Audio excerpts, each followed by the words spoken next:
What is up, all you beautiful gamers? Welcome back to the Esports Rewind podcast. We are now one episode away from the 100th episode. Our last episode was one of the most successful ones we have ever had. A huge thanks to all of you guys and gals out there leaving comments. As per usual, each podcast we read off a couple of comments, so thank you all, and apparently that really helps the algorithm. We actually were talking about how handsome you were last time, and that's all the comments I freaking found. There were so many of them.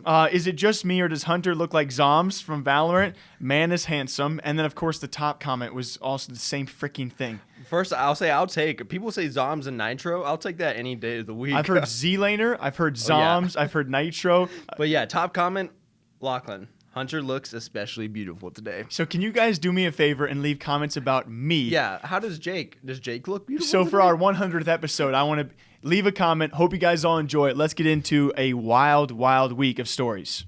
And obviously, in the biggest news this past week, we got to talk about it. It's going to keep on being talked about. Sinatra's first public return to playing Valorant. He has been playing behind the scenes, but this time around spotted and pointed out by several pro players out there across several streams, playing under gamer tags like West Virginia, as well as Marv's dad. And amidst this same response, I would say unfortunately timed, but it seemed almost more coincidentally timed. Within hours of his return, it was actually his accuser, that being Cleo, posting her own document. If you guys want those full details, we have individual videos covering his return, as well as Cleo's additional claims, as well as even Sinatra's current girlfriend also getting involved, of which we're not going to be covering any more of that, what seems to be personal feud, unless it ties more so directly to Sinatraa. A lot of people very excited because we do not know his side. To see him at least back, some people taking a lot from that. Let's not forget the initial claims that were made against him. His side has been given to Sentinels, has been given to Riot Games amidst the ongoing investigation. But obviously, Hunter, a crazy week because he comes back. His first accuser, Cleo, makes additional claims, and his current girlfriend also comes out. It's got to be a lot of mental drain for everybody involved. Yeah, there's a lot of. I think I mentioned this the other day. There's a lot of angles to this. It's so everywhere. There's so many people that have their own opinion on it. So many people that have their own stories that we don't know the background of. Like, we don't know the full story of anything, most likely. And so it's really hard to make judgments. And then seeing him back in Valorant is interesting because, I mean, to me, like, that can go one of two ways of like, hey, I mean, that's literally what he does for a living. So he's probably maybe wanting to, stay up to date with how he's playing and like keep playing and all that. But at the same time, you could take it as, oh, he's playing again. He's practicing again. Obviously, he's not going to be able to play with this team, but like maybe he's trying to get back in the groove so he can end up playing again because he feels like things are going well for him in the investigations. But like, again, that's all speculation. We don't know anything about that. Exactly. But it's interesting to see him back in a game and then seeing like pro players interact with him and almost tease him and like ask him directly questions about stuff. I think a lot of people like to assume that because he's back and playing publicly, I think one of the more important parts of this that kind of went overlooked is he not only is back playing publicly and people think, oh, does that mean anything? Is the investigation maybe going in his favor? We don't know those things because, to your point, he probably wants to stay up to date in case he is cleared. Along with that, though, when asked in that same stream with T1 Curry, you hear another player in the background say, why'd you ever quit this game? To Sinatraa, to which he types in game chat, complications and a lie, which seems to be in reference to the ongoing reports and accusations that came out against him to start the investigation. It seems that he is calling that a lie. I think that was a very key note, to which I also want to note Cleo came forward and had a lot of updates. The biggest one being the audio clip between those two, to which she has stressed again and again, Sinatraa can give that full clip to Riot Games, if so be it, which is obviously one of the more condemning pieces against him. I know you already said it, but there are so many freaking pieces here. It's really tough to judge what even all this new stuff means. It's hard to cover, too, to be honest. I mean, I know you know because you've had so many stories about it. But when so many people keep bringing out their stories and then we see public figures that maybe we won't talk about make strong stances on it that we don't agree with, and it's just so difficult because we don't know at the end of the day. It's like, hey, obviously we want to cover this situation because either way it's important, right? Like either of these are very serious. I mean, they're serious allegations no matter what, but a very serious thing that happened and everything is as it seems, and that's serious, and we don't want someone like that in the scene, I think is safe to say, or like a public figure, a pro gamer in a space that we care about is having allegations against him to, defame him. And that's serious too. So either way, it's serious and hurtful. And so it's so hard to take, it's so dangerous to take a public stance on it. And then it's like, we want to have a place where people can go to be properly informed of all sides. But then, if I'm being honest, we become under fire for, oh, you're just covering everything because you're chasing clout. We don't get paid for ad revenue. We don't get paid no matter how many videos we make. I want people to go out there if they are confused, to have a place to go, to see Cleo's side, to see Sinatra's response, to see what his girlfriend had to say, which, by the way, I did receive some comments, not too many. And again, I understand why people are upset by this, but I hope they can understand where we're coming from. We want a place where people can go to understand all of those angles that have been presented. I talked about Cleo's additional claims, of which she mentions extensively Sinatra's current girlfriend. So she made a response saying that Cleo had some abusive tendencies, in her own words, not mine. I felt it was necessary in this time to mention both those sides. Right. From now on, if that's more of a personal feud, I understand I won't be touching on it, but out of fairness for, his current girlfriend's side, I got to mention both of those, to which some people are upset about. Not everyone can be, on Twitter, on Twitch, researching like we are all the time, and so it's in our defense, I will say it's nice to have a place where someone who is not as familiar with everything can go and get all of those sides to something. And so, yes, we might be presenting all of the sides, but definitely not taking a stance because, like I said, dangerous game. Yeah, and I guess we'll end on this. I just want people to, this isn't necessarily fun for us. We are just two guys that we like informing people. We like actually talking about these stories and the fact that we want to make sure the information is all out there. It wasn't something we celebrate in the office. It's not like, oh my gosh, it's very mentally draining. So I can't imagine for us, if it's mentally draining to cover it, what it's like for those involved. As of right now, we do not know, right? The investigations are ongoing. We will see what happens next. Sinatraa has returned to play. Additional claims have come out. We can only hope that Riot Games and Sentinels do their best in investigating an ever more growing, complicated situation. And this is one we have talked about in the past, the unstoppable Apex hacker, and a great, great rant out there, which unfortunately has some repercussions for someone like Shiv from the Apex Legends space. We're talking about Tufi, by the way, the notorious Apex hacker who just continues to be riling up the entire scene. So we talked about this in, I think, the last week, actually. So before you guys get upset about us about recycling content, it's for a reason. Yeah, we have some new news that came out, and that was yesterday. Shiv, who, as we showed in the clip, was raging at Tufi. Tufi is a world-renowned, I would say at this point, hacker. Like, everyone in the world of Apex knows who he is, and has ruined a lot of games for a lot of professional players or content creators. And Shiv pretty much just let loose on him, right? Like, he beat him in a game. You said you saw that clip this morning. He absolutely let loose on him, and then he goes on a rant in the next game to Tufi again. And so he had that whole rant, and then today he gets an email from his partner, Twitch. Is that what they're called, Twitch partners, or kind of correspondence? His sometimes these players can have management or staff that kind of communicates to them, like, hey, this is coming, and that's what happened with Shiv. And so he gets an email, and it says something along the lines of apparently, in one of your recent streams, you use some a slur, hate language or something like that. And so you're going to be getting a 7-day suspension coming up soon. And so he's not banned yet, but he is trying to appeal it because obviously he's very pissed off. And he's like, what is this? What's it for? They didn't give him the clip or the word that he said. Why is it from ranting at Tufi? Because he was so angry at him. And in the context of the game, he was telling him to go die. He's like, just go die to another player, another legit player. Go die, go die. It was very aggressive, I will say that. But knowing the context, knowing that it's Tufi, I did find it funny. If this was Ninja or some streamer randomly going at a random member and saying what he did, I understand that's a bit aggressive. Even then, for Shiv, it was a bit aggressive. But knowing if context truly matters, I don't know if 7 days is the correct punishment in this case. But it could be for a separate reason. Right. It could be for a separate reason. One thing I'll say before we move on to that separate reason is that Tufi was also saying the same things to him in chat. Tufi doesn't talk, but he was typing to him saying go jump off a cliff, go kill yourself in game. I'm not laughing. I'm not laughing at the fact that Tufi said those things. I'm laughing at the fact that we're talking about a hacker just talking back in game chat. Right. Like, he doesn't have a voice. Everyone knows who he is, and he's saying these things in chat. Yeah, it's crazy. And then Tufi was being racist as well, like during that stream, and like calling him names and stuff like that. So pretty crazy. Context definitely matters. But some people have brought up also a very, very weird thing in the Apex community. I don't even know what to call it. But some players, the one that I can think of, Average Aiden is his name, had by Respawn gotten a 7-day ban for using the word in, it's not a derogatory term, especially how I'm just gonna say it, is crutch is what they use. It's very common in the Apex community. You can go to the Apex subreddit, and there's like lists of characters that they consider crutches, which is worse characters. You did not just say that, bro. I'm so sorry.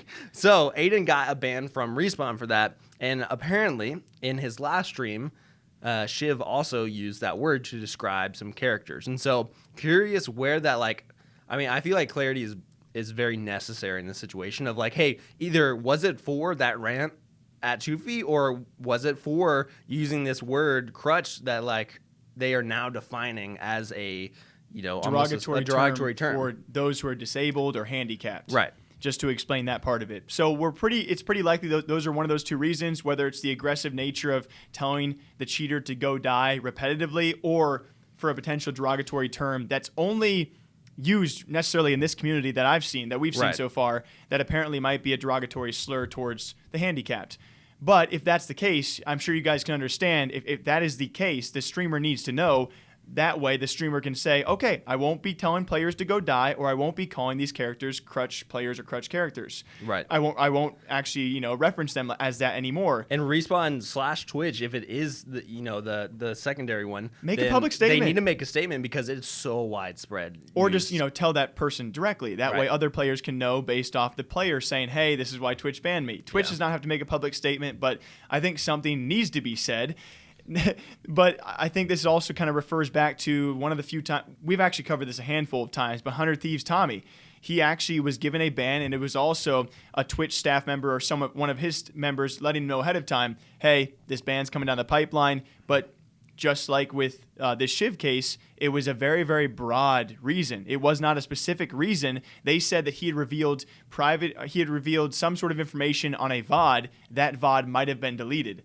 So Tommy had no clue exactly what he did. After public backlash, Twitch was like, oh, yeah, it was our mistake. You're not banned, by the way. Yeah, I don't understand these Twitch contacts. And, honestly, they probably have it the roughest out of everyone, because I don't think they don't get told the full information, it seems like. Because, in communications with Shiv, the guy's like, oh, apparently you used this word during your broadcast. Don't know what the word was. So that's just what they told me, but, sorry. And then Tommy, they're like, you did something wrong. I'm not sure. I didn't see the VOD. I don't know if you actually said it, but I was just told to tell you. So good luck. So we'll see, because Shiv has quite the audience now, and, you're going to be covering it. We covered it here as well, but we're a bit late on the podcast. We will see what happens. Another Twitch ban out there, which has a lot of people ruffled, and we'll see exactly why. Hopefully the reason is said by either Twitch, Respawn, or Shiv. And speaking of bans out there, man, we have covered a lot of them. The most notorious recent one is ESIC bringing in the FBI for some CSGO match fixing bans, which probably will be strenuous, probably will be numerous, and also some of those pros now going into the Valorant space. It was gigantic. That starting off with something you have mentioned. We've also covered 35 Australian CSGO pros a couple months back were issued bans for match fixing. A handful of those have now been reduced or taken back or changed, but still, we have a lot of groups out there, ESIC included, all of a sudden cracking down out of nowhere. 35 pros banned. More to come for CSGO and Valorant. And a recent story you covered, 38 League of Legends players now implicated also in match fixing. Yeah, so this is over in the Chinese scene. This is the LPL and the LDL. For those of you who didn't watch the video, LPL is pretty much the primary league in China for League of Legends, and then the LDL is like the secondary developmental league. And so this ended up happening. You covered a story about Bo a while back, Fun Plus Phoenix. He now plays for Fun Plus Phoenix. He then did not. He played for a LDL team. And so he came forward and said that he was coerced into match fixing. And so a lot of investigations went on for a couple months by Riot, which over there, mind you, is Tencent primarily. They spearhead everything by Tencent, not by Riot. So it's like Tencent's LPL league. That's what they call it. And so as we know, Tencent will crack down on people who are not like doing things their way. Didn't we recently have a case? I feel like we recently talked about one where Tencent got investigators involved because of hacks for one of their games. And I'm blanking so hard right now, but we did cover a recent story about that. So they go in, they investigate. I remember it really quickly. It was in China. There were video game cheat providers. It was one of the bigger video game cheat providers in history, cracked down by Chinese law enforcement in partnership. Got the cops involved. With Tencent.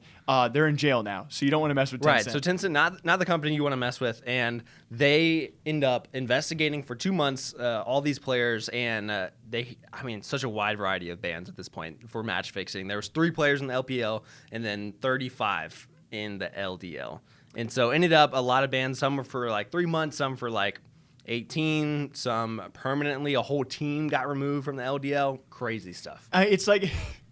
I'm glad this all came out. I think it speaks, and you said in the video, to a much larger, most likely. I mean, let's be honest. We can't confirm it, but there's most likely a larger problem here at hand, not just in Asia, not just in China, across all of esports. When you're issuing 35 bans in Australia, more to come in CSGO, more in Valorant, 38 in League of Legends, you got to imagine, especially with the lower leagues you go, it's got to be a real issue that it's tough to crack down on. Just for this case alone, the variety of punishments. We talked about Bo, and then, of course, for stretching from 3 months to lifetime. What were their reasonings for why they did it? Were they coerced? Right. Were they blackmailed? Did they actually help contribute to the investigation to actually incriminate other pro players? What was the frequency? How much money was involved? If you are Riot Games or Tencent, it's got to be so tricky to be like, all right, this guy is slightly more guilty than that guy. Right. He's a management that was well aware of it, but he didn't have any financial ties to it, but he didn't say anything.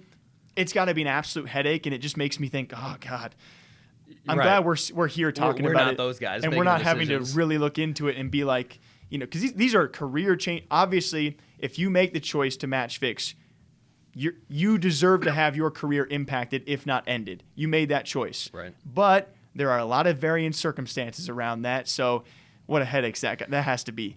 It does, I'll say, and they made this in their statement, that this does seem very much like an example being made here of like, and the best case scenario for them as far as an example being made, like the LDL is their secondary league. At least it's not happening primarily in the LPL. Like they only banned 3 people from that, and some of that was for stuff that they did in the LDL. So they said they're like, hey, this is the first time. This is our first statement that we're making about this thing. Next time, it's going to be stricter, which is like, how do you get stricter than a permaban or like 24-month ban? Like, what do you mean? Like that, to me, sounds like, hey, next time you're going to jail. Like, Yeah, maybe. I mean, who the frick knows, especially when you look to the CSGO and Valorant side, where the FBI is now involved in the more serious cases. And that's probably going to be a while before that comes out. But who knows if that is the card that people like Tencent have to pull to stop it. One thing I'll say that I think you'll probably find interesting that we mentioned yesterday, I think, was this is another case to me of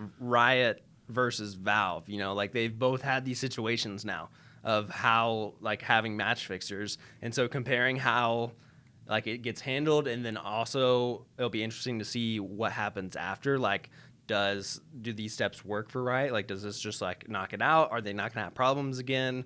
Or just how it compares overall between how they handle the situation, how in trouble people get? I don't know. Yeah, there's a lot of varying circumstances, but despite all of that, the headline, 38 League of Legends players now suspended or if not permanently banned for match fixing, obviously a huge issue. We will see how Riot Games handles it going forward. I just want to quickly say for this next one, it's a Shroud story, and I offered to give it to you, and then end up being one of our better videos throughout the entire week. Yes! Hello, guys. Welcome, to the next segment, this involving a 300,000 ongoing tournament where participants are actually going to be competing in 5 different games. One of them was a Cloud9 content creator and streamer known as Keo. Another was actually Shroud being involved. I actually love the layout of the event because you have participants who have to be good in several different games. They accrue points throughout those 5 different games, 5 different weekends. At the end of all of it, the grand prize for first place, $100,000. Now, one of the weekends we were talking about was Keo playing Mortal Kombat. A lot of these participants having no clue, or at least very limited knowledge of Mortal Kombat. It was Keo versus Shroud, in which he plays a character known as Shiva, and he continuously is cheesing, using a pretty easy move, but that was also tricky to stop unless you were a Mortal Kombat player against Shroud. The clips are out there. It's like 2 minutes straight of Shroud just being stomped and stomped and stomped, to which later Keo taking to Twitter to apologize to people for cheesing. And I guess some people were upset the fact he was using a move that was kind of just annoying to watch. But the fact is this, it's a $300,000 tournament. Right. Also, to me, it sounds like that I'm going to get someone to cheat for this, but when you're explaining, like, oh, you have to be good at all these different games, and they go from game to game to game, I was like, oh, so it's like a gaming triathlon, but with 5 different things. Anyways. Which is kind of true. I mean, yeah. Why are you going to get heat for that? I don't know. I was like, oh, a gaming triathlon. I mean, there are also different athlons, a different number of events, so maybe that would have been a better reference, but different athlons. I mean, like pentathlon. You know what? I actually used to do track, and I should know the name of that, so I'm gonna move on. Regardless, I think I don't see the reason for the apology here. I'll just say that. Like, the reference I'm gonna use is, let's say we're playing League of Legends. You're into an event. It's worth $300,000. You've got a guy top lane who's never played, like, doesn't know anything about League. You're the jungler. You play Kane, Shaco, something like that, and you just continuously gank the one guy who has no idea what's going on, and continuously cheese him to win and get your top lane fed. Easy game. Like, why not? Why wouldn't you? Or I would even say there's a broken champ, and he's not being banned. You can use him. You keep on using the broken champ. Yeah. And people were like, what the frick? You made Worlds using a broken... They let you. So, like, and money's on the line. Right. So I'm pretty sure most of the backlash was random viewers of the people he was beating. So, like, some Shroud viewers were kind of pissed off by the fact he was cheesing Shroud is the main issue. Because we had Sonic Fox, we had other participants all responding saying, dude, don't apologize. There's a $100,000 first place prize in this $300,000 tournament. Right. If you are allowed to use something to your advantage, feel free to do so. I think we're on the same page, especially because to us, that's a lot of freaking money. Yeah, that's a lot. You better believe I'm cheesing Shroud for $100,000. I know. I'm not going to cheat, but, like, I'll do what I can do. Yo, Shroud, I'm going to cheese the frick out of you. All right, next story. And this last one, I mean, I don't know if we can actually name another week out there where in the same few days span, it was announced that 2 different players from 2 different esports were paid $1 million for their buyouts. If you're 100 Thieves fans, if you're actually NIP fans, did I say something weird? No, I just didn't even think about this until you just said that. 2 pros who were paid $1 million for their buyouts. Right before, they probably didn't even need to be paid $1 million for their buyouts. True. Both of them. Okay, we're talking about Astralis Dev1ce. He has now been bought out by Ninjas in Pajamas in Counter-Strike. One of the biggest moves ever in CSGO. Reported and rumored figures out there. Ninjas in Pajamas paying $1 million.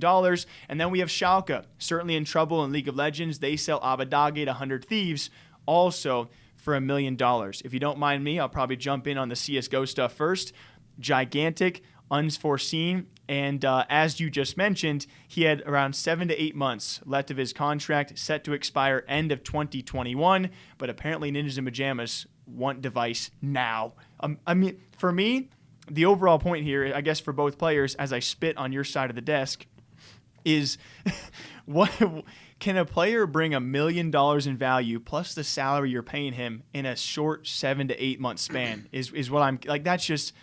How do you come to that decision? Well, it's a big one. Did they sign him for past that 7 to 8 month span? They buy him out, and they've now signed him for a rumored by Nell 3 years. Okay, yeah, I don't know. But you could have just waited 7 to 8 months, right? But also, I assume what they were doing here was like, oh, we're gonna be the early bidder, like like on eBay where you can bid on things and like wait for the bid, but then sometimes there's a purchase immediately for like X amount, which is way over. Yeah, I mean, Dev1ce said he was not even considering any other team. For me, I don't know any other team that'd be willing to pay that. But I guess there are people on the other side saying Dev1ce that is for a 3-time major champion. This guy for Astralis who was, I guess 3-time at least. I guess don't ask me about CSGO. They were going for back-to-back to back-to-back, so set to be a 4-time with Astralis alone. Right. I mean, it's just kind of crazy to know that there are people out there saying, yeah, he's worth it. That's a steal. It does also make you think about the whole 10 situation, which is kind of crazy. Again, totally different.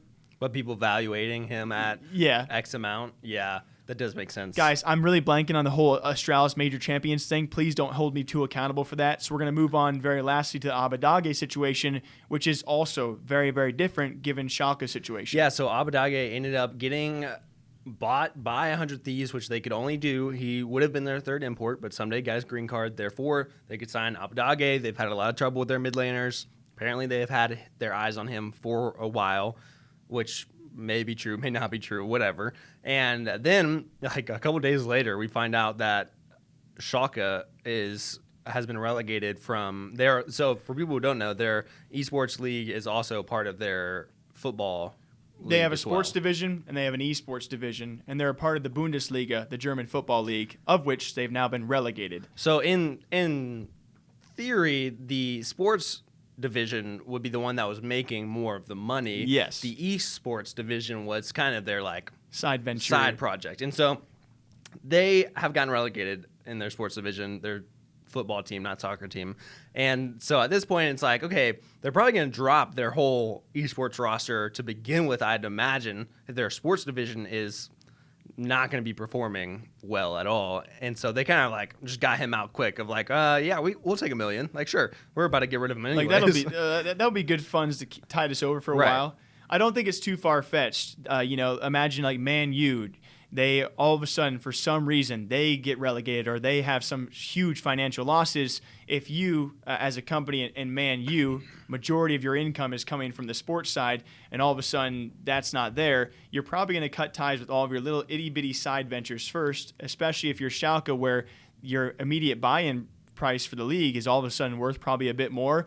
If that's not where you see it's just hard to see Schalke being like, all right, our sports side is really struggling. Let's fully transition to esports and hang on to everything. Right. And I think I'll say it seems easy to criticize both NIP and 100 Thieves in this situation of like, why did you guys pay $1 million when you could have just, waited a little longer? Like NIP, just wait for his contract to be out, and then you don't have to pay the buyout. Like just offer him a normal contract, and then 100 Thieves, like just wait for Schalke to like disband their esports division and then try to pick up Abadage instead of, again, paying $1 million for his buyout. And so the other side of it, though, is like 100 Thieves wanted him now. They wanted him for the summer split. Mm-hmm. They were ready to get him. They needed the mid laner. They felt like this was the right time, and they were willing to spend that money. NIP probably wanted to beat everyone else to the punch. They wanted Dev1ce before anyone else could offer before him the next deal. major. Like, they want this. Yeah. So I guess we can ask you guys,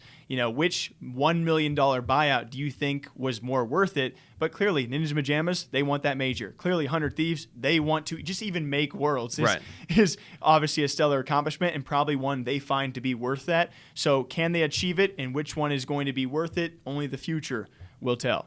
As per usual, we hope you guys all enjoy the Esports Rewind Wad West, guys. Episode number 99. Next one's going to be a real important one. Thank you to all of you guys who leave comments. If you guys want to follow us on social media, we'd love to have you over there on Twitter, Instagram, the TikTok, YouTube, the website. Go check her out. You got something to say to the boys and gals? Yeah, absolutely. We've got this new, we weren't even asked to say this, but we got this new Rogue caramel vanilla latte. So first of all, let me know how you say caramel, if it's caramel or caramel. Definitely not like you. And then second of all, now you can literally drink your Ka, but from Rogue. Yeah, the word Ka is still a questionable one for me. But yes, you guys can drink whatever the frick you want. Drink some Rogue, some water, some coffee. We'll catch you guys back here next time. As per usual, close those peepers, all right? Shut those. Hey, keep watching. Shut the peepers, though. Adios. You can hear us. See you next time. You fell for it again.